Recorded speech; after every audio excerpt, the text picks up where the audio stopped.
41편. 이제 우리가 잘 아는 대로 시편은 다윗의 시입니다. 다윗은 시인입니다. 장군이기 이전에 시인이고 왕이기 이전에 음악가였습니다. 시와 음악을 합하여 아름다운 찬양으로 시편이 됩니다. 대부분의 시는 하나님의 은혜에 대한 감사와 그분의 위대하심을 높이는 찬양, 그리고 기도로 이어집니다. 양을 치는 목동에서 한 나라의 왕에 이르도록 파란만장한 생애를 살면서 우러나온 인생의 이야기고 신앙의 고백입니다. 어떤 때는 화려하고 높은 정상에서, 어떤 때는 어둡고 눈물겨운 계곡을 누비면서 한탄과 두려움과 감격과 기쁨 속에 써내려간 땀과 눈물로 지어낸 지혜의 결정체입니다. 그렇게 다윗이 파란만장한 인생을 살면서 뼛속 깊이 깨달은 인생의 경험을 시편에 적으면서 그의 관심이 무엇이는가 생각해 보니까 다윗도 복 있는 사람이 누군가 라는데 관심이 있었던 것 같습니다. 1장에서 복이 있는 사람은 누구냐? 그래서 복 있는 사람은 이러이러한 사람이 복이 있다. 그래서 악인의 꾀를 쫓지도 아니하고 죄인하고 같이 다니지도 아니하고 교만한 사람하고는 그럴 만한 자리에는 올라가지 않고 율법을 즐거워하고 이렇게 하나님을 섬기는 의인이 복이 있는 사람이다. 이렇게 기록을 했습니다. 처음 시편을 쓰면서 복이 있는 사람은 그렇게 한 거 보니까 다윗도 복에 무척 관심이 있었으며 누가 행복한가? 행복이 뭔가? 축복이 뭔가? 복 받은 게 뭐냐? 아마 이게 대단히 관심이 있었던 것 같습니다. 그리고 이런 사람이 복이 있다고 그가 설명해 나가는 얘기를 보면 그의 관심이 축복과 복에 있었던 것 같습니다. 2장에서는 여호와를 경외함으로 섬기고 떨며 즐거워할지어다. 그의 아들에게 입맞추라. 그렇지 아니하면 진노가 임할 것이다. 여호와께 피하는 모든 사람은 다 복이 있도다. 마이크를 좀 올려주실까요? 네.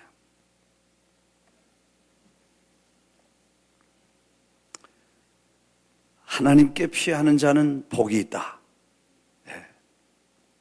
그 축복은 어디 있냐 하는 것을 이분이 지금 설명해 나갑니다.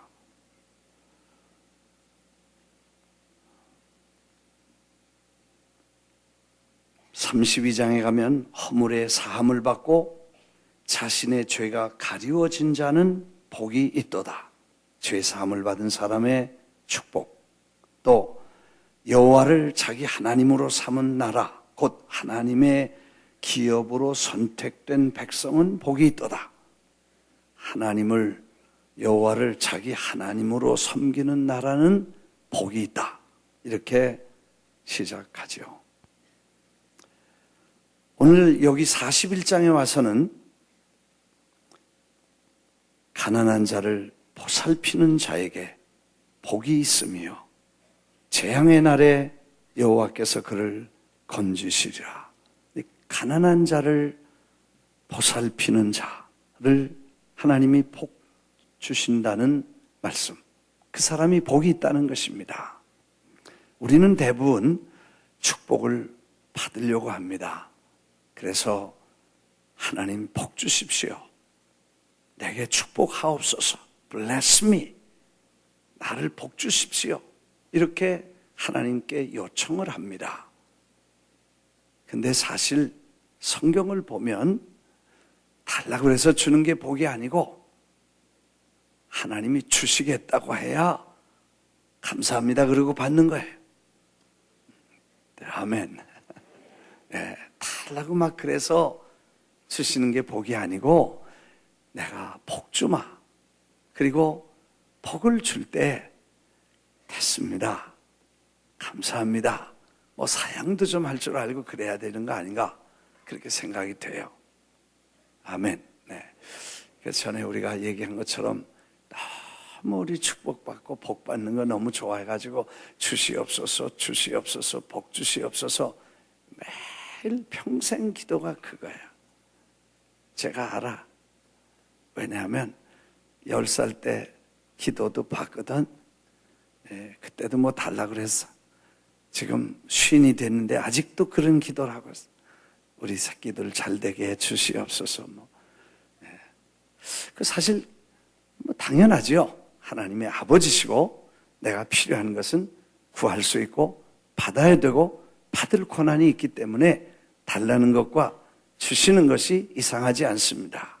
그런데 문제는 정말 하나님이 주시고 싶을 때 그런 마음으로 주시는 것이 그게 축복이 되고 하나님께도 기쁨이 되고 받는 사람에게도 진정한 축복이 되는데 이걸 그냥 달라고만 그러고 탕자처럼 내 거다 달라 그래서 가져간다 그래서 축복이 되는 건 아니라는 것이죠. 그래서 기도할 때에 우리가 동기를 좀 달리 해보자. 주시옵소서 이제 그만하고 받으시옵소서 좀 한번 해보자. 예, 그렇게 해보니까 주시옵소서 빼니까 기도가 안 되는 거야. 예, 하도 오래 하도 많이 했기 때문에 안 돼. 그래서 다 기도를 못하기 때문에 동기를 좀 바꾸고 시작을 다시 한번 해보자고 해서 했던 게 뭐냐? 하나님께 나올 때 동기를 좀 순수하게 바꿔보자.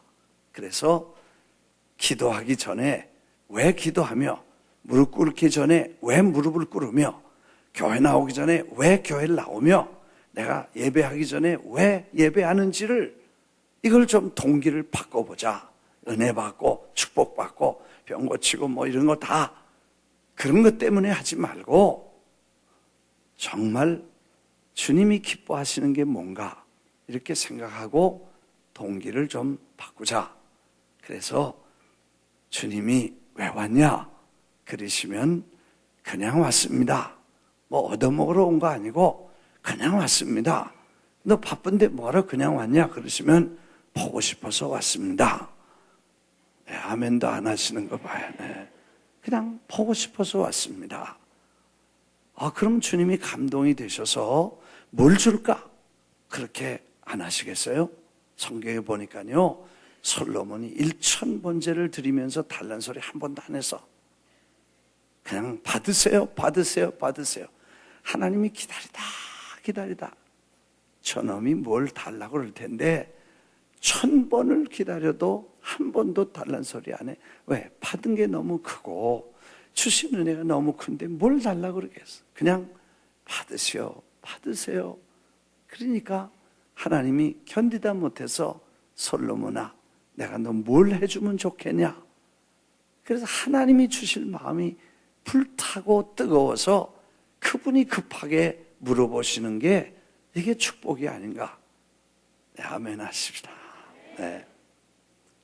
그래서 그냥 왔다고 보고 싶다 그러면 감동받으셔서 뭘 줄까? 그러면 그때 또 속보이게 달라 그러지 말고 됐습니다. 네, 됐습니다. 주신 것도 많은데 뭘 더 주시겠습니까? 좀 그렇게 말하면 뭘 좀 줘야 될 텐데 뭐가 필요할까?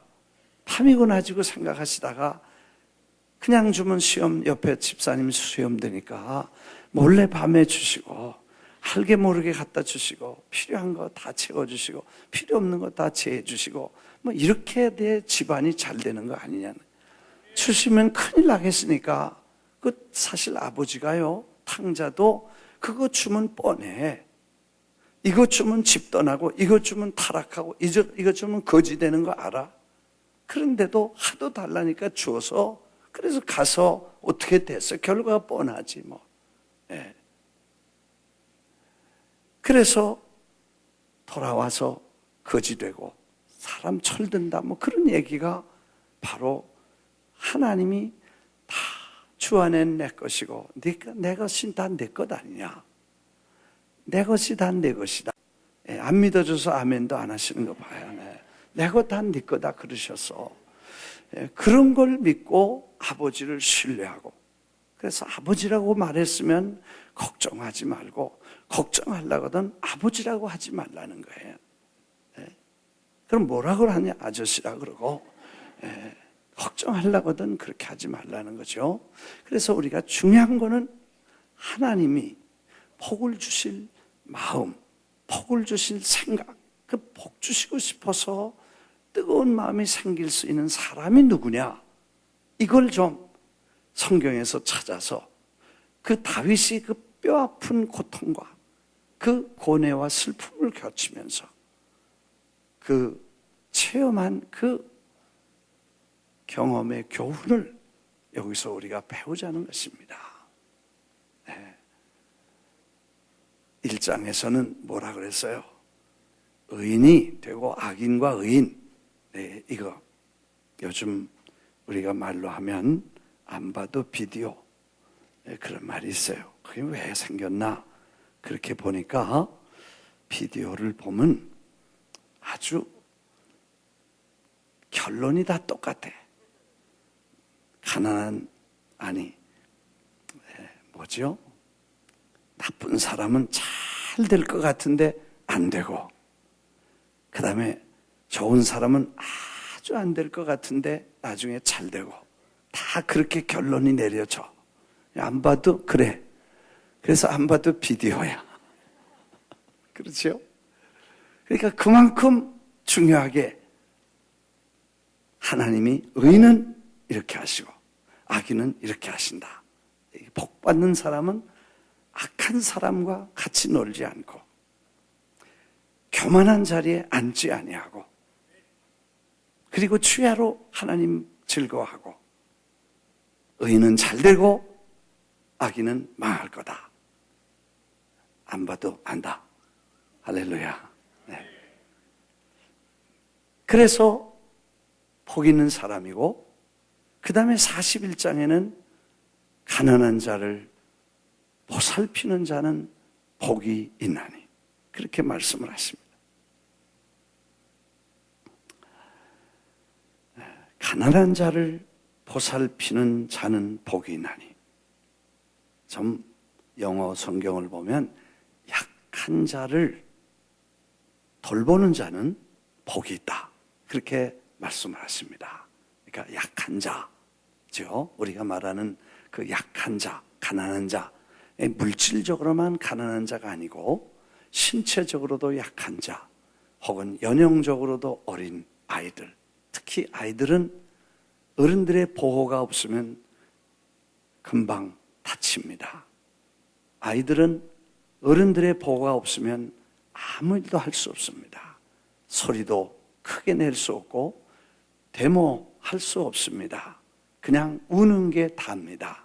그래서 아이들은 약한 자이기 때문에 그 약한 자를 보살피는 자, 뭐 이런 해석을 우리가 할 수 있겠죠.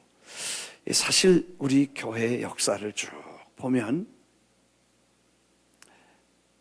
많은 분들이 우리 교회가 전에도 이렇게 번창하고 또 교회가 큰 게 이렇게 예배당을 짓고 이렇게 했다고 생각하시는 분이 많아요. 또 우리 교회 처음 오신 분이나 후에 오신 분들은 그 히스토리를 잘 모르셔요. 역사를 잘 이해해야 그 본질을 이해할 수 있습니다.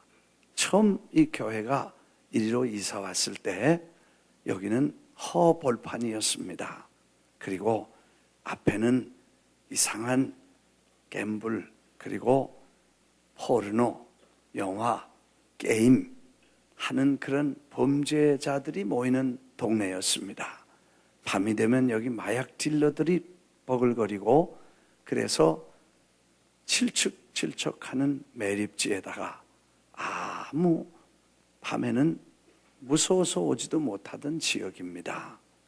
그래서 우리가 예배당을 사가지고 여기 오지 않았습니까? 겁 없이 왔는데 와보니까 그런 데였어요. 근데 허가조차도 안 나왔어. 그리고 허가가 안 나오니까 이 타운에서, 그리고 보로에서, 또 EDC라고 Economic Develop, 이 칼리지 포인트, 그 EDC라고 하는 Development Corporation이 있는데 거기서도 법적으로 안 된다 그러고, 시에서도 안 된다 그러고, 주에서도 안 된다고, 법을 다 나중에 보니까 안 된다 다 안 되는 거예요. 그러니까 교회가 어려워지고 모계진 내야 되고, 그러니까 동네에서 이 교회는 얼마 안 있으면 문 닫고 파산한다는 얘기가 나오고, 우리 장로님들, 집사님들 속에서도 어떤 분이 계산을 정확하게 하셨는데 저에게 갖다 주고 빨간 줄을 쳐서 몇 월 며칠 날 이제 교회는 파산해야 됩니다, 뭐 이렇게 저에게 가지고 왔으니까요. 그런 정도가 됐어요. 허가는 안 나오고, 경기는 어려워지고, 교회는 힘들고 참 어려운 시간을 보냈습니다. 그때 제가 북한을 갈 일이 있어서 가보고, 북한에 가보니까 애들을 몽땅 라면 받아서 정부가 가리키는데 김일성 종교를 가리켜 하나님이라고 그러고, 하나님처럼, 그리고 그 아드님은 예수님처럼 뭐 이런 걸 다 가리켜. 그래서 그걸 가리켜서 어렸을 때 가리키니까 일생 동안 그것밖에 다른 건 모르는 그런 아이들, 어른이 된 걸 50년 동안 계속했다는 걸 보게 됐어요. 그래서 와서 다시 이걸 연구를 해가지고, 우리가 건물이 교회가 아니구나, 이 뭐 프로그램이나 프로젝트가 중요한 게 아니구나, 교회라는 것은 영혼이고 그 영혼을 구하는 하나님의 왕국의 일이구나. 그 왕국이 잘 되려면 지금 건물이 중요하고 뭐 지금 어른들이 중요하지만 더 중요한 건 아이들이고, 그 아이들이 장래 우리 하나님의 나라를 세워갈 일꾼들을 지금 키우지 않으면 이 아이들이 어떻게 되겠는가, 이런 생각을 하게 되고, 그래서 이제 우리 이거는 이 건물이라는 건 이건 다 중요하지 않고, 하나님이 정말 제일 지금 급하게 여기시고 제일 시급하게 여기시는 게 뭐냐, 주님의 눈물이 뭐고 근심이 뭐고 주님의 아픔이 뭔가, 그걸 이제 이해하게 된 거예요.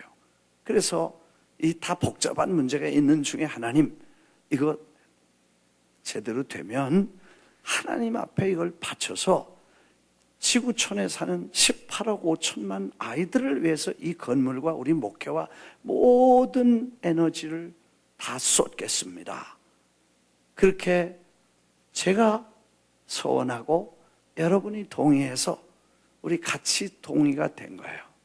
그래서 아이들을 그 해에 우선 우리가 할 수 있는 일이 뭐냐, 그래서 구역 헌금을 교회에서 쓰던 거 1년에 한 3만 5천 불 정도 구역 헌금이 나오던 거를, 이 구역 헌금 우리 쓰지 말자, 각 구역에서 아이를 하나씩 둘씩 맡아서 고아를 후원하고 전 세계 아이들을 1차로 우리가 돕자, 이렇게 해서 그 해에 2,000명이 후원자가 생겼습니다. 아마 그 미션 오브 머시라고 하는 그 인도 아이들을 돕기 위해 세워진 그 기관이 생겨진 이후에 50년이 됐는데, 50년 동안에 1년에 2,000명을, 한 교회가 2,000명을 넘고, 그것도 1년 남짓에 2,000명을 후원자를 모은 건 그 50년 역사에 없다고 그분들이 와서 우리에게 간증을 해 주었죠. 그래서 1년에 2,000명이면 20불씩만 해도 48만 불을 그 해부터 우리가 선교단체에다 보내서 전 세계에 있는 고아를 돕고 이걸 써주십시오. 그래서 선교를 시작한 것입니다. 그래서 어린이 선교를 시작하게 된 것입니다. 여러분, 이제 이게 역사니까 그렇게 일을 시작하고 나니까 이상한 일이 생겼어요. 그렇게 안 풀리던 허가 문제가 그냥 5분 만에 10년 해결 안 돼서, 이 커뮤니티 보드가 유명하잖아요, 이 동네. 그 커뮤니티 보드가 시도 때도 없이 저를 불러서 나한테 질문하는 게 그거야. 언제 문 닫을 거냐? 말해라는 거야. 기자들 다 모셔다 놓고 당장 말하라는 거예요. 그래서 내가, 교회는 목사가 혼자 결정하는 게 아니고 우리 장로님들 회의가 있어서 거기다 물어보겠습니다. 그리고 도망와서.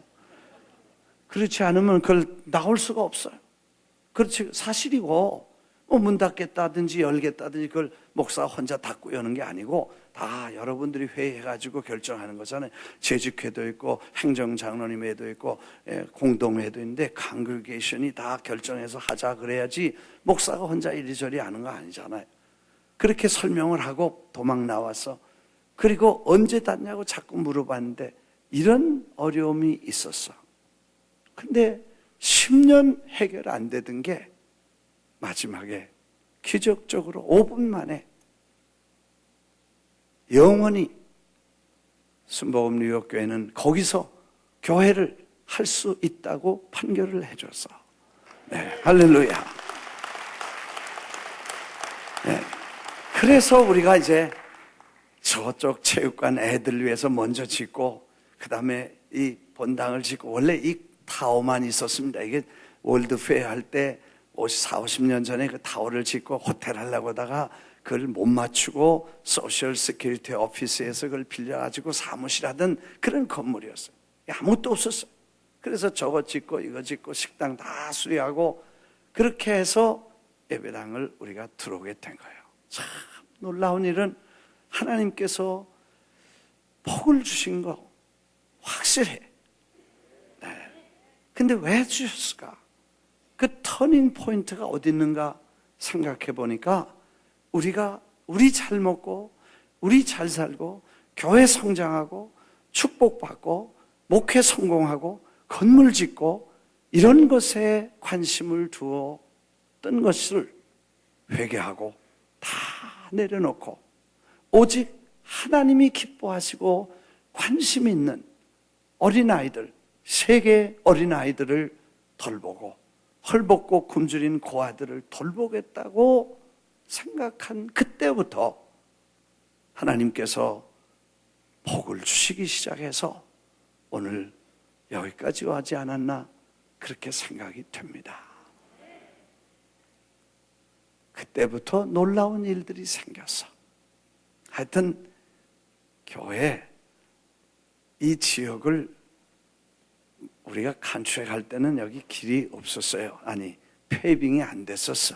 그냥 진흙이었었어요. 근데 길을 놔주셨어. 그냥 이 투웨이 길로 잘 만들어서 길이 그때 생겼어요. 그 다음에 우리 황량한 그런 그때 위험한 데였었으니까 허전하고 울타리도 없었는데 어느 날 보니까 옆에 경찰 감옥이 있었어. 근데 자동차 감옥이야. 사람은 안 가두는데 뉴욕에서 잘못 세우는 자동차는 끌어다가 전부 여길 감옥으로 다 만들었다. 근데 감옥에는 누가 들어오면 차는 지가 나가지 않지만 도둑놈이 들어와서 뭘 빼갈까 봐 담을 쌌는데 어느 날 보니까 돈을 많이 들여서 콘크리트로 담을 쌓기 시작하는데 우리 담을 다 싸주고 있는 거예요. 그래서 우리가 웬일인가 그랬더니 거기 자동차 감옥인데 자동차는 지가 나가지 않지만 사람이 넘어와서 훔쳐갈까봐 그걸 막는다는 거예요.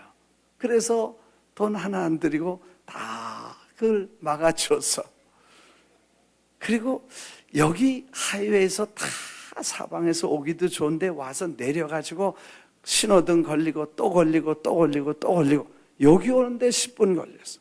막힐 때는.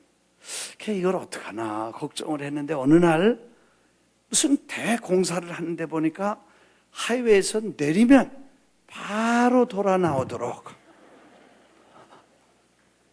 그 다음에 여기서 내리면 바로 돌아서 올라가도록. 예. 이거 우리가 다 그동안 본 거 아니에요? 요 몇 년 사이에. 여러분, 이거 일부러 우리가 교통국에 신청한 역사가 없어. 해도 안 돼. 위에서 지시가 있어야 되는 거예요. 근데 위에서 지시하신 것 같아. 네, 복 주시고 싶어서 몰래 다 지시를 하셔서, 그래서 내릴 때 내려서 획 돌아오고 올라갈 때 획 돌아 올라가고 도무지 이해가 안 되는 거예요. 도대체 무슨 복을 받을 짓을 했냐? 아무것도 없어. 그냥 애들, 가난하고 불쌍하고 어려운 자들 마음에 두고, 우리 먹을 거 허리띠 졸라매고 퍼주고 터주고, 그거밖에 한 게 없었어. 근데 하나님께서 그걸 복 주신지 않았는가, 이렇게 생각을 하면서 이것이 참 우리가 잘했다, 여러분이 수고했다, 그런 생각을 하게 됩니다. 교회가, 제가 이제 40주년을 내년에 맞죠. 40년 동안 한 번도 교회가 싸우거나 분쟁하거나 뭐 기자들 오거나 경찰 온 일 없고, 조용하고 편안하게 이렇게 참 가족처럼 따뜻하게 이렇게 우리가 지낼 수 있었던 것도 축복인데, 그 중에 하나가 뭔가 가만히 지금 생각해 보니까, 왜 자꾸 한국에서도 교회들이 어려움을 겪나 보니까, 돈 있는 사람 높은 자리 주고, 권력 있는 사람 직분 주고, 세상에서 잘나고 똑똑한 사람들 다 갖다가 놓으니까, 하나님의 왕국은 신앙적 원칙과 성서적 본질, 원칙을 따져서 움직이고 운영돼야 되는 게 교회고, 세상은 세상 사람들이 하니까 시끌벅글하지만 교회는 성경대로 하면 그렇게 안 되도록 돼 있어요.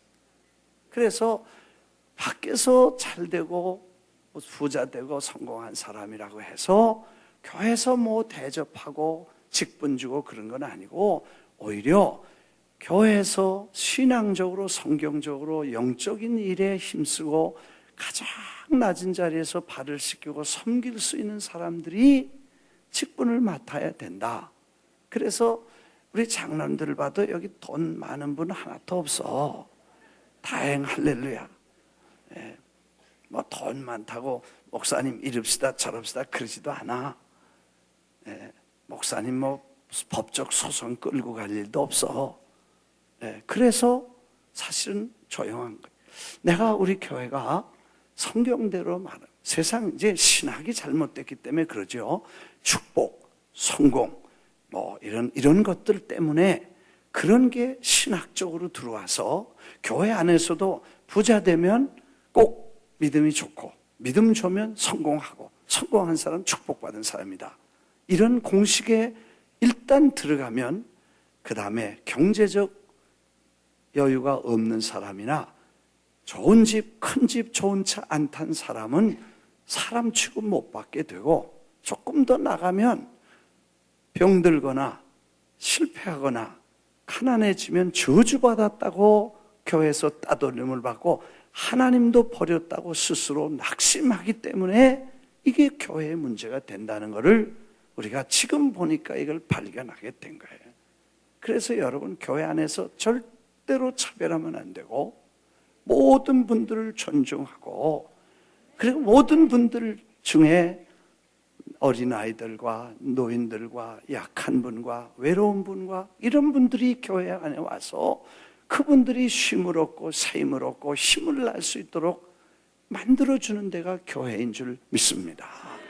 믿으시면 아멘 하십시다. 우리 그런 교회가 돼야 되고, 그건 뭐 목사가 시키는 거 아니고 돼서 하는 게, 여러분 한 분 한 분이 성경대로 살고 그런 정신과 사상과 그런 중심을 가질 때 하나님께서 여러분 가정과 생애에도 축복해 주실 줄 믿습니다. 여러분, 우리가 이거 한국 사회나 미국 사회도 마찬가지지만 교회가 이 정신과 이 사명을 잊어버리면 가난한 사람들이 분노와 비교의식과 비판의식이 생기게 됩니다. 거기 공산주의나 사회주의나 물질주의나 이슬람이 불 붙이면 터지게 되고 그 폭발이 혁명이 됩니다. 그래서 혁명이 일어나면 그 다음에 교회를 핍박하고 교회를 때려부시게 되는 것은 교회가 그 사명을 잃어버렸기 때문에 그렇게 된다는 것입니다. 그래서 가난한 자를 보살피는 자는 복이 있다 그랬습니다. 그냥 재미있게 한마디만 더 하고 넘어갈게요. 교회 어떤 때 나보고 어떤 교인이 목사님 왜 나 직분 안 줘? 그거 안 주면, 나 그거 안 주면 목사님 제대로 제명에 못 주고, 그리고 우리 뭐 다 친구 같으니까 가족 같으니까 나한테 뭐 막 하잖아요. 그러니까 나도 막 해. 좀 내가 목사가 주고 싶어 나는. 근데 사람들이 투표를 해줘야지. 그래서 좀 잘 성경 보고 성경대로 참 발을 씻기고 겸손하게 하고 말 조심하고 참 잘해봐. 그러면 도장 찍어주고 다 시켜줄 거야. 벌써 사실 30년 40년 나오신 분은 다 집사님, 안수집사님, 장로님 다 될 자격이 있는 분이에요 사실은.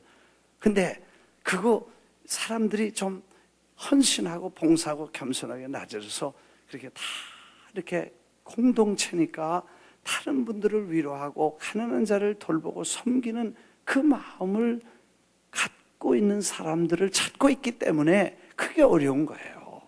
이해가 되시면 아멘 하시네. 내가 이게 안수집사 되는 이게 답안지야. 장로님 되는 답안지. 미리 답안지 줘도 이걸 그 시험을 못 봐. 나처럼 친절한 사람이 어디 있어? 답안지 주고 시험 보려는데도 시험이 안 돼. 이해가 되시면, 그렇다고 뭐 장로님이 다 잘된 사람이 그런 사람인가? 다 그래도 생각하고 이렇게 해서 좀 다 그 중에 이렇게 좀 잘 섬기고 그럴 분들을 이렇게 하신 건데, 하여튼 중요한 것은 하나님이 교회는 모든 분들이 겸손한 마음으로 어려운 사람을 돌보고 보살피고 그러면 하나님이 복을 주시겠다는 게 다윗의 경험, 뼈아픈 경험을 통해서 배운 것이기 때문에 그걸 우리도 배워야 되고 우리가 그걸 배워야 될 줄 믿습니다. 생각하면 이건 하나님이 축복, 우리 교회 축복이에요. 제가 주일날 금요일날도 말씀을 드렸습니다만 제가 자란 고향에 가서 65년 만에 고향에 한번 가봤어요. 뭐 그중에 지나다니며 한 번, 두 번 들렀지만 60년 만에 가서 친구들도 만났어. 그리고 그 동네 교회도 한번 지난번에 가봤어. 교회가 조그만 마룻바닥하고 아주 조그만 교회였는데 꿈 같은 그런 교회였는데 이제는 다 크게 짓고, 그래서 거기 목사님도 만났어. 그래서 그 교회에서 목사가 나왔다고 그 목사님도 다 알고 좋아하시더라고. 내가 잘 못 가고 인사도 못해서 미안하다고 했지만 우리 살던 집, 그건 다 헐렸어. 행길가라고 해서 길가에 있던 집이기 때문에 다 팔리고 다 뭐 도시가 됐고, 그 옆에 우리 집 옆집 그 집이 하나 있었는데 그 집에는 땜쟁이가 살았어. 그 땜쟁이라는 건 옛날에 냄비 뚫어지면 그걸 때우고 소뚜껑 깨지면 그걸 다 불에다 구워가지고 이렇게 딱 하면 그걸 붙여주고 그런 땜쟁이였어. 근데 그 사람이 이렇게 땜 기구를 들고 땜쟁이 떼세요 그러지 않고 그냥 이 깡통을 들고 흔들고 다녔어요. 그래 똥땅이야 이름이. 그래 그분이 거기 우리 이웃의 사촌에 이웃 사촌처럼 살고 있었어요. 근데 그 집이 아직도 있나고 보니까 그 집은 그냥 있더라고. 흙집에 초가집에 그냥 있어. 그러니까 몇십 년을 있으니까 50년, 60년을 그 집에 그냥 그 똥땅 할머니가 그냥 사신 거야. 그 할아버지는 돌아가시고 아들 하나 있었는데 저보다 조금 어렸어요. 그래서 도시로 나갔대. 근데 그 집에 그냥 살고 있는 거예요. 그래서 내가 한번 그 목사님에게 물어봤어요. 아, 이 할머니가 아직도 여기 사시냐고. 산대. 그럼 교회 나오시냐니까 안 나온대. 그러면서 목사님이 그 할머니 때문에 우리가 죽겠다고 교회 오고 가는 사람에게 악담을 하고 욕을 하고 막 그리고 교회는 꿈에도 나올 생각을 안 한다고. 그리고 아직도 그 처가집에 그냥 사는 거야. 야, 그리고 내가 그 팔자하고 내 팔자하고 보니까 내가 예수 믿고 팔자 고쳤더라고. 또 땜쟁이 옆에 사촌이여 살던 사람이야 내가. 그러니까 사촌이요. 그러니까 우리 이웃 사촌이 그런 데서 나온 사람. 공부를 제대로 했겠어요? 무슨 세상 무슨 지식이 있겠어요? 뭘 한 게 없어. 근데도 하나님이 이렇게 복을 주셔서 우리가 큰 세계적인 일을 할 수 있는 것은 전적으로 하나님이 축복인데 그게 우리 마음이 그래도 어려운 사람을 도와주는 게 하나님 복 주시고 그런 마음을 갖는 거는 하나님이 복 주신다는 거 이건 참 축복이다. 그런 은혜를 주셨기 때문에 우리가 하나님이 쓰임 받지 않았나 그런 생각을 해보게 됩니다. 이 금요일 날 한 거니까 제 땅이라고 생각하지 마시고 그냥 제 고백이라고 들어두시기 바랍니다. 아멘. 네. 그래서 제 실력 가지고 되는 거 아니죠. 제가 어떻게 무슨 재간으로 이렇게 하겠어요. 이건 전적으로 하나님이 그 일을 더 하도록 잘하도록 하나님이 여러분과 우리 교회를 축복하셔서 더 잘 되도록 해주시고 더 많이 하라고 그 일을 왜? 아직도 애들이 많으니까 18억 5천만 명을 더 언제 어떻게 더 하도록 결산을 했는데 지난 금요일에 결산 보니까 그 어려운 환경에도 예산을 쌓아보다 예산보다 뭐 더 많이 헌금이 돼서 더 많은 그 어려운 중에도 세계 선교를 많이 하고 어려운 사람을 도와줄 수 있도록 그렇게 한 것은 하나님이 그 일에 축복해 주신 줄 믿습니다. 오늘 저는 그 축복이 그럼 구체적으로 무슨 축복이 오냐? 다윗은 그건 뭘 경험했고 무슨 축복을 받았다고 하냐? 그런 사람, 가난한 자를 보살피는 사람이 받는 축복이 뭐냐? 세 가지인데 첫째는 성경에 보니까 환난 날에 하나님이 저를 보호하시고 재앙의 날에 하나님이 저를 건져주신다는 것입니다. 재앙의 날에 여호와께서 그를 건져주시리라. The Lord delivers him in times of trouble. 문제가 생기거나 어려울 때 하나님이 그 사람을 도와주신다는 거예요. 건져주신다는 거예요. 여러분, 참 놀라운 거는 남을 많이 어려운 사람을 도와준 사람은 자기가 어려울 때 다 도와줘. 그건 하나님이 시키나 봐. 네, 아멘 안 하는 것도 봐. 네. 다시요. 우리가 어려운 사람들을 도와주면 환난 날에 하나님이 사람들을 보내서 저를 건져주신다는 거예요.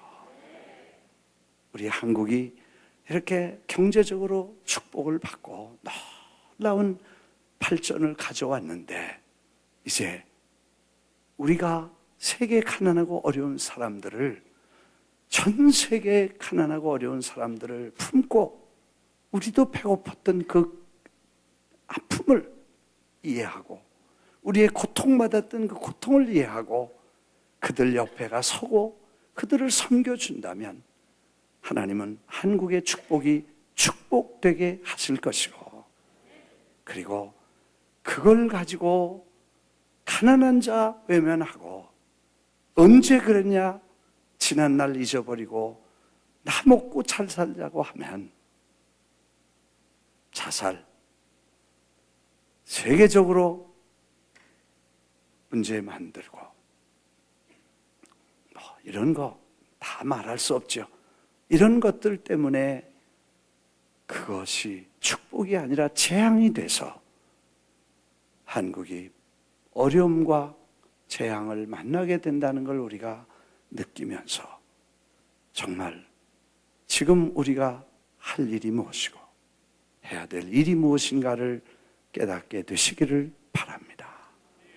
우리가 어려울 때 도움을 받았으니 이제 어려울 때 우리도 도울 수 있고 우리가 어려움을 겪는 이들 옆에 서주는 것만도 이제는 한국이 위상이 대단해졌어요. 전에는 미국 패스포드 가지고 다니면 전 세계에 다 문제 없었는데 이제는 한국 패스포드 가지고 다니면 미국 패스포드 더 많이 돈 안 받아.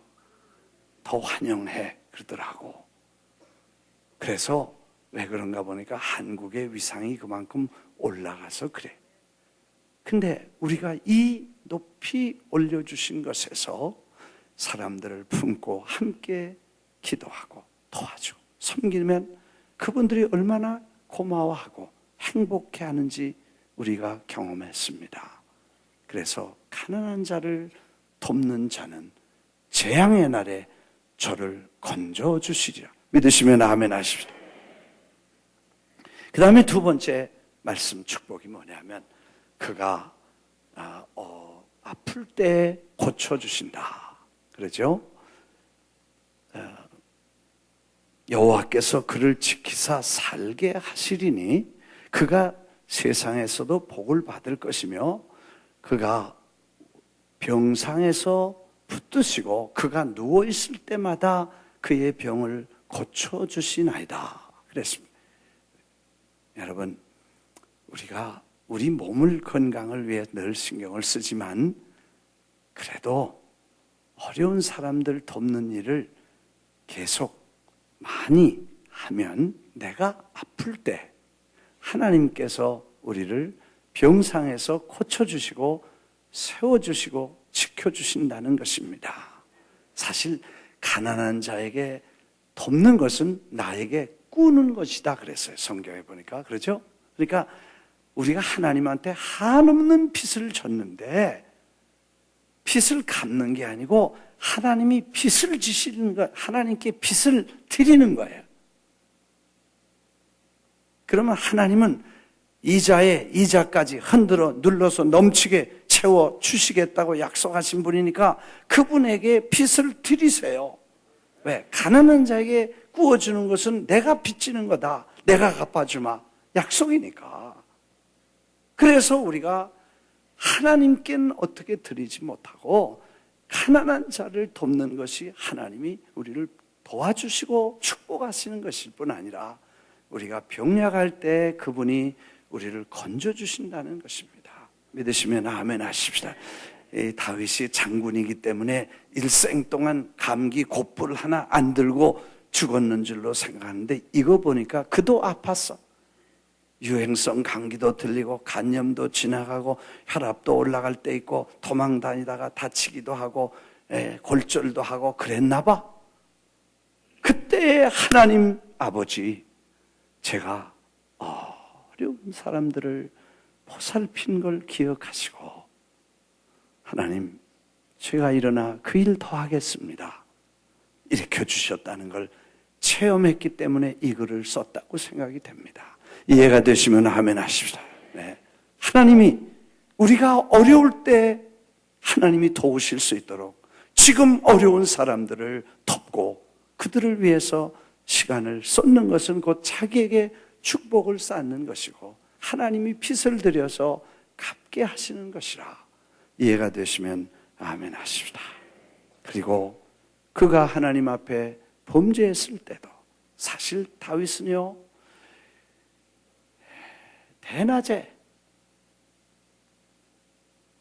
군대 전쟁이 일어났는데 철없이 낮잠 자다가 정신없이 일어나서 실수합니다. 대형 사고 쳤는데 그걸 또 더 어떻게 해보려고 하다 더 큰 사고를 칩니다. 뭐 4계명, 5계명, 6계명, 7계명까지 다 한꺼번에 다 가게 됩니다.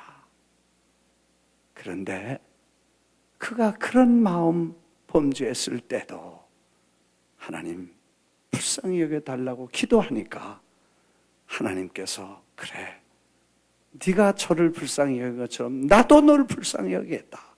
그리고 주님이 용서하실 뿐 아니라 예수 그리스도를 다윗의 자손이라고 이름을 붙여서 자랑스럽게 다윗의 자손 예수 그리스도라고 이름을 붙일 만큼 그를 프라우드하게 축복하신 이런 페이버를 주셨다면 얼마나 놀라운 축복이었겠는가 생각을 하게 됩니다.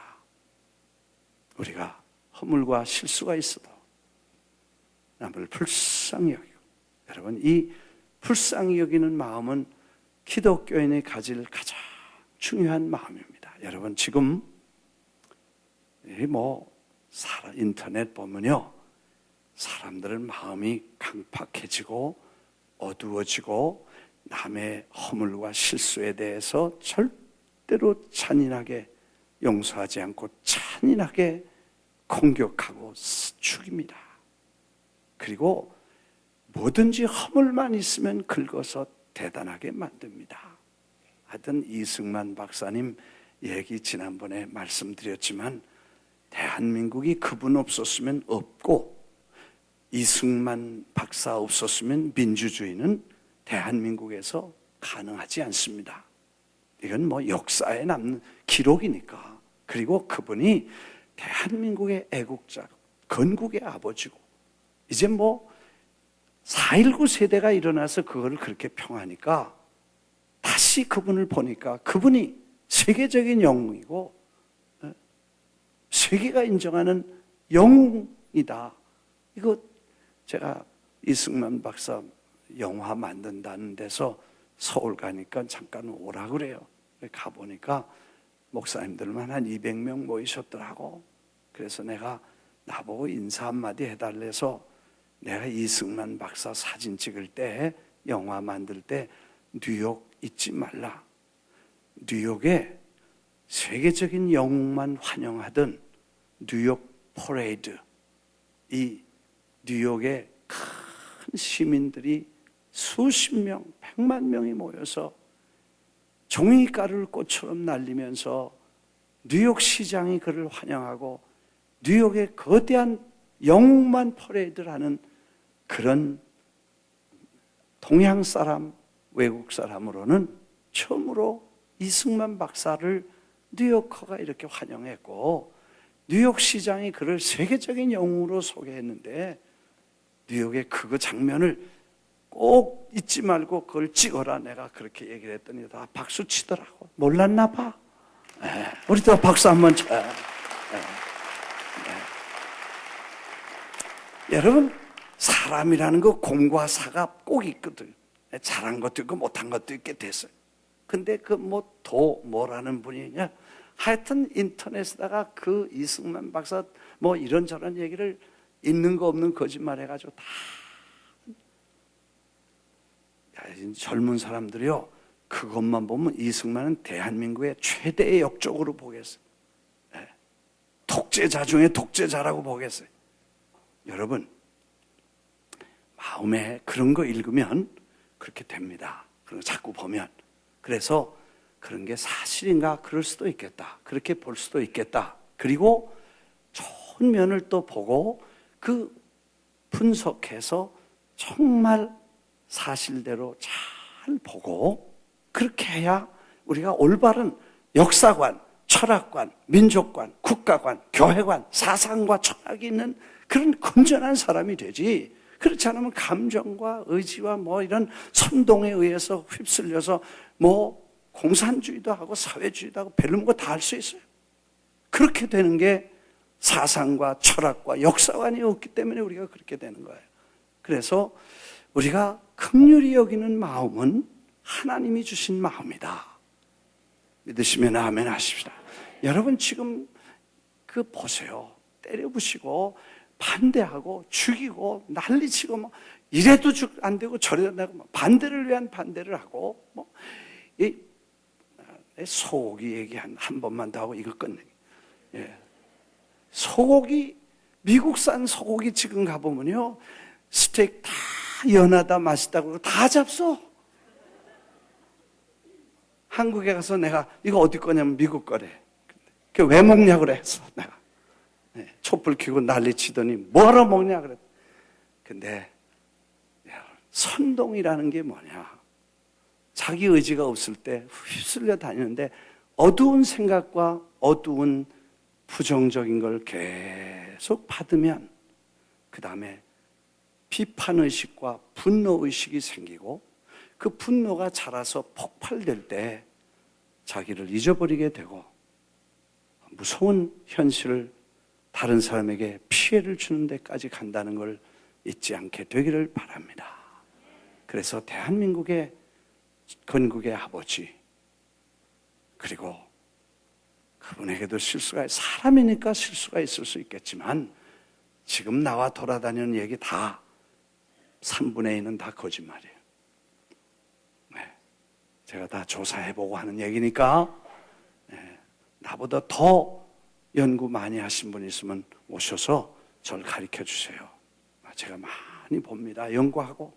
그런데 이분처럼 민족, 애국, 조국의 영웅 민족을 지킨 사람이 없었기 때문에 내가 그분을 존경하고 나는 여러분들이 그 역사를 똑바로 알기를 바랍니다.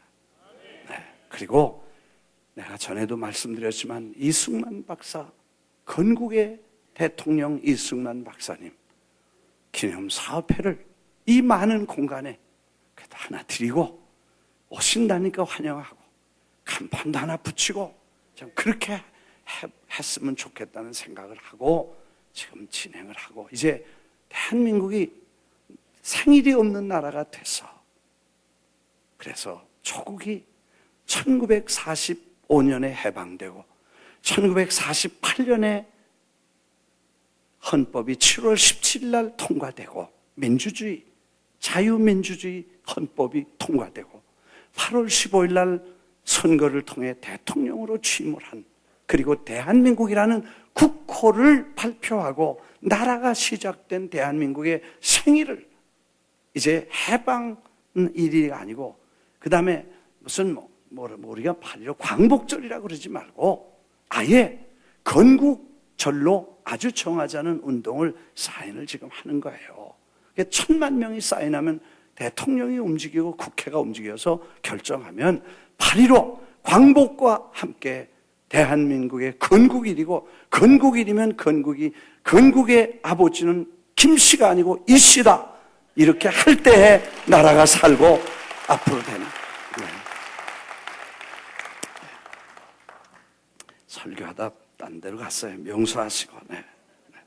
그래서 아픈 사람도 하나님이 고쳐주시고 실수하고 허물이 있지만 하나님은 들어서 쓰신다. 제가 오늘 우리가 그런 마음을 미국 생활하면서 젊은이들 혹은 젊은 세대들이 진리와 홍수처럼 정보가 떠다니는데 거기서 좋은 은혜롭고 아름다운 좋은 것들을 잘 받지 않으면 쓰레기 같은 것들이 들어와서 마음을 썩히고 그 다음에 사상과 정신을 썩혀서 나중에 무서운 현실을 우리는 경험하게 될 것이다.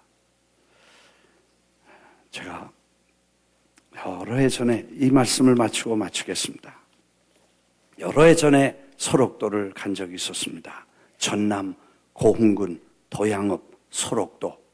그때 선교 때문에 병원 선교 때문에 그 나환자촌을 방문한 적이 있었습니다. 그때 그 동네 저를 안내하신 분들이 수녀 두 분에 대해서 아주 슬픔을 가지고 그리워하는 설명을 저에게 해주셨습니다. 나중에 누가 정리한 걸 보니까 거기 43년 동안 나 환자를 돌보며 평생을 거기 쏟은 두 수녀 이 얘기가 나옵니다.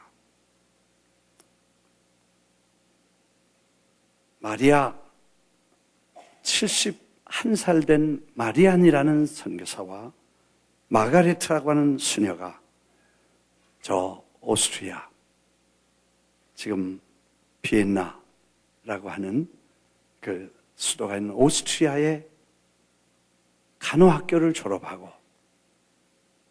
간호사가 필요하다는 얘기를 듣고 한국 소록도에 도착을 합니다. 한 사람은 1959년에, 한 사람은 1962년에 도착을, 첫 발을 소록도에 딛습니다. 두 수녀는 오자마자 장갑도 끼지 않고 환자를 상처에 약을 발라주고 소독을 해주고,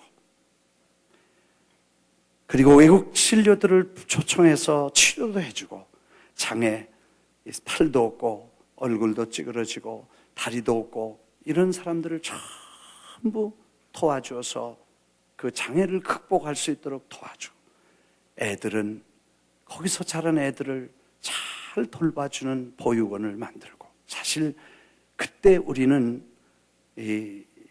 제가 어렸을 때만 해도 우리 어른들이 집 나갈 때는 야, 문둥이 조심해라, 그렇게 교육을 받았어요. 그리고 문둥이 분별하는 거를 부모님들에게 다 교육을 어렸을 때는 다 받았어요. 어떻게 분별하냐? 딱 봐서 눈썹이 없거든 문둥이라고 봐라. 다 빠지니까. 눈썹 없는 사람은 문둥이였어요. 아주 귀가 닳도록 들었어요. 그리고 문둥이가 잡아가면 다 간을 빼먹는다. 그래가지고 이제 조심을 했었으니까요. 근데 그런 사회에서 문둥이는 집에서 발병을 하면 소외되고, 사회에서 그분은 격리시켜서 전부 소록도로 4,000명이 문둥병자가 있었습니다. 다 한 번 들어가면 일생 동안 못 나오고, 병이 깊어지면 눈도 멀고 얼굴도 찌그러지고 피부도 이상해지고 머리도 빠지고 팔도 손가락이 다 문드러져서 나중엔 뭉퉁손이 되고, 팔도 그렇게 정말 희망이 없고 거기 들어가면 다시는 나올 수 없는 그런 지옥 같은 곳에 던져지게 됩니다. 여러분, 희망이 있으면, 나갈 희망이 있으면 사람은 그렇게 안 될 건데, 그 희망이 없으니까 거기 희망 없는 사람들끼리, 병자들이 모이면 지옥 같을 거 아니겠습니까? 거기에 도착해서 그들에게 그 아픔을, 육신만 아니라 마음의 아픔을 치료해 주면서 그는 평생을 두 사람이 거기서 지냈습니다. 그 집을 다 보여주었습니다. 1972년에 국민훈장, 그리고 1996년에 모란장을, 그리고 고국에서 그런 훈장을 타러 왔는데 가지 않으니까 대사가 섬까지 와서 전달해 주었다는 얘기였습니다. 이렇게 40몇 년을 봉사한 수녀 두 선교사가 아무도 모르게 이른 새벽에 편지 한 장만 남기고 떠났다는 것입니다.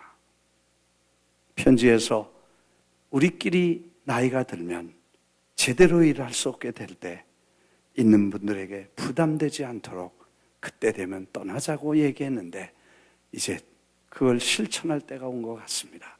우리 나이 많아서 70이 넘으니 오히려 도움보다는 짐이 될까 봐 여러분들 곁을 떠납니다.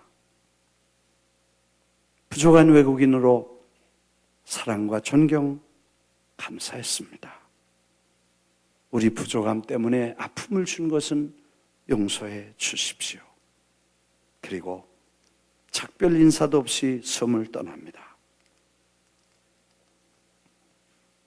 간호사로 평생을 보낸 저들은 약을 꼼꼼히 발라주고 죽을 손수 쏘어서 과자를 구워서 누워있는 환자들을 돌보는 모습, 전라도 사투리까지 한글까지 배워서 할매라고 부르면 그렇게 좋아했대.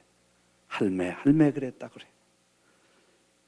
20대부터 수천 명의 손발이 되어 사는 이른 할머니가 됐기 때문에 할매라고 부르라고 했습니다.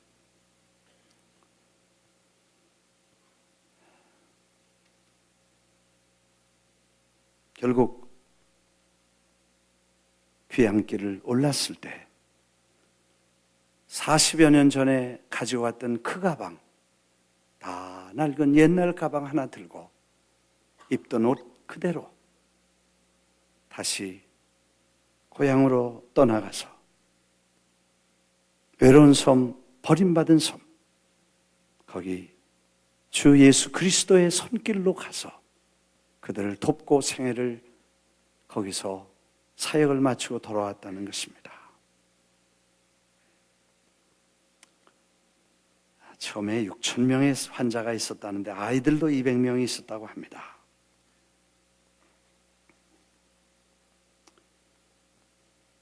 지금은 600명 정도 환자와 만성 이제 거의 다 치료받고 건강해진 환자들이 600명 정도 있다고 합니다. 누구한테 알려질까 봐, 요란한 성별식이 될까 봐 조용히 떠난다고 편지를 두고 배를 타고 소록도를 떠나던 날, 멀어지는 섬과 사람들을 멀리서 보면서 한없이 울었다고 했습니다. 그리고 오스트리아에서 단칸방에 소록도가 그리워서 방을 온통 한국 장식품으로 만들어 놓고 오늘도 소록도의 꿈을 꾼다고 그분들이 말했습니다. 지난번 비엔나에서 이승만 박사, 우리 한국의 초대 영부인이신 프란체스카 여사가 호주가 아닌 오스트리아의 비엔나의 분이었었다고 해요. 그래서 비엔나에는 프란체스카라는 길을 만들고 그분을 기념하는 조그마한 기념 건물을 만들었다고 합니다. 다음에 가면 꼭 프란체스카 여사와 그 기념길과 그 집을, 그리고 이 소록도에서 평생을 보낸 이 두 그리스도 예수의 사도인 이분들을 꼭 한번 뵙고 그 노인들 발 앞에 무릎을 꿇고 당신들의 사랑과 헌신을 부족한 정도 좀 배우고 싶습니다. 꼭 인사를 한번 하고 마음이 살아계시다면. 벌써 한 10년 전에 제가 갔었으니까요. 소록도에 지금 한 80 넘으셨을 것입니다. 계시다면 우리가 40년을 어디 가서 그렇게는 못하죠. 평생을 그렇게 하기는 쉽지 않습니다. 그러나 오늘 하루도, 그리고 우리의 생애를 그리스도가 하늘 보좌를 두고 내려오셔서 우리를 위해 생명을 쏟아주시고 섬겨주신 것처럼 우리도 남을 섬기는 일이 우리의 모습이 되어야 되지 않겠는가 생각을 합니다. 한참 남미에 금강에 금이 나올 때 영국에서 한 신사가 남미로 갔습니다. 금을 캐러 가서 금을 캐서 그리고 돌아오는 길에 배를 갈아타다 뉴올리언스에서 배를 갈아타는데 마침 노예 시장이 열렸습니다. 흑인 여인 하나가 시장에서 짐승처럼 팔려가고 있었습니다. 자기가 그렇게 고생해서 얻은 금을 변호사 사무실에 털어놓고 종이 한 장을 받습니다. 노예 해방 증서를 받습니다. 그리고 그 소녀에게, 흑인 소녀에게 가서 이제 너는 자유인이다. 증서를 주고 자유롭게 살아라. 그리고 그 소녀를 위로했습니다. 그때 그 소녀는 그 발 앞에 무릎을 꿇고 구두가 젖도록 눈물을 흘리면서 한 말이, 내가 사는 동안 당신을 섬기겠습니다. 고맙습니다 하는 얘기를 했다는 유명한 얘기가 있습니다. 주님이 우리를 위해 죽으시고 생명을 쏟아주셨는데 우리가 이제 할 일이 무엇입니까?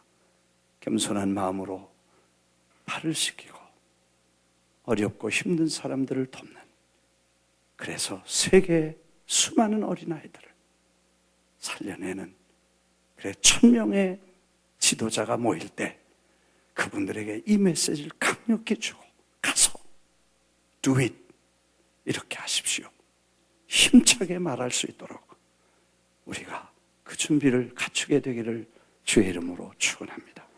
기도하겠습니다.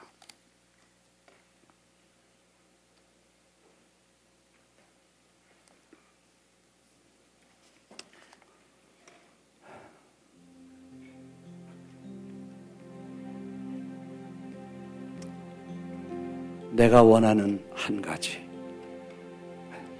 그냥 주님의 기쁨이 되는 것. 조용히 찬송 한 장 하고 조용히 한번 내 모습과 내 있는 위치와 나의 삶을 돌아볼 수 있기를 바랍니다.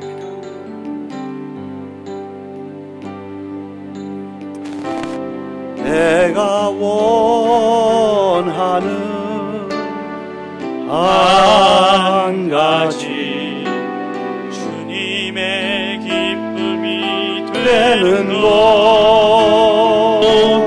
내가 원하는 한 가지, 주님의 기쁨이 되는 것. 내가 원하는 한 가지, 주님의 기쁨이 되는 것. 내가 원하는 한 가지, 주님의 기쁨이 되는 것. 다시 한번 내가 원하는 큰 소리로 우리의 신앙 고백이 되기 바랍니다. 주님의 기쁨이 되는 것. 내가 원하는 한 가지, 주님의 기쁨이 되는 것. 이 시간에 합심해서 기도합니다. 하나님, 내가 어디에 있습니까? 섬김을 받으려고 합니까? 섬기려고 합니까? 내가 어디에 있으며 나는 무엇을 위해 살고 어디로 가고 있습니까? 아버지, 기쁨이 되게 해주시고 아버지 축복이 되게 해주시고 아버지가 원하시는 일 해드리게 해주옵소서. 오늘 이 시간에 저희들의 가슴 속에 하나님의 주시는 말씀, 하나님이 하시는 말씀 우리 듣게 해주시기를, 우리 합심해서 한번 기도합니다. 자비하신 아버지여, 이 시간에 저희들이 원하는 것이 내 소원이 아니라 주님의 원하시는 것, 주님의 기쁨이 되는 것, 나를 구원해 주시고 나를 해방시켜 주셨으니 그 발 앞에 눈물 흘리며 내가 주님을 위해 살아갈 것밖에 아무것도 없음을 고백하게 해주시옵소서. 아버지, 이 시간에 주님이 원하시는 일을 이루어 드릴 수 있게 해 주옵소서.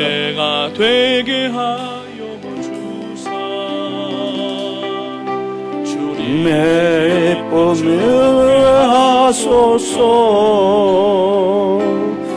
내가 원하는 한 가지, 주님의 기쁨이 되는 것. 내가 원하는 한 가지, 주님의 기쁨이 되는 것. 아버지, 저희들의 있는 위치와 모습을 보게 해 주시고 주님이 좋아하실, 주님이 기뻐하실, 주님이 축복하실 자리에 저희들이 조용히 가서 말없이 주님을 기쁘시게 해드리게 하옵소서. 예수님 이름으로 기도합니다.